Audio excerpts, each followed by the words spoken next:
Salut tout le monde, aujourd'hui 3 actus, 3 leçons de foi, des banques qui trichent avec les impôts, des étudiants humiliés lors d'un bizutage et un hypothétique prix Nobel de la paix qui interroge sur la cohérence des actes. Allez, on y va.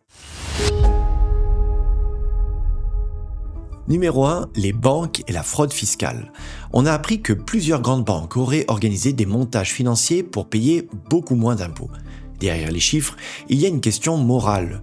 Que font les riches de leurs ressources ? Jésus a souvent rappelé que celui à qui on a beaucoup donné, on demandera beaucoup.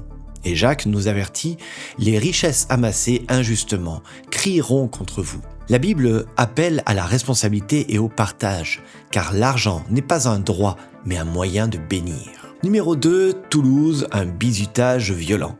Des étudiants en médecine ont été retrouvés ligotés, humiliés, à moitié nus en forêt, après une soirée. On pourrait sourire en pensant à un rituel étudiant, mais non, c'est une atteinte à la dignité. Or, Dieu nous a créés à son image.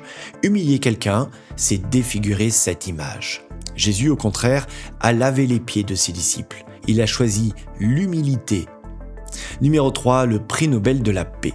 Depuis des mois, Donald Trump souhaite ce prix. Mais peut-on l'obtenir par stratégie politique ou doit-on le mériter par des actes concrets ?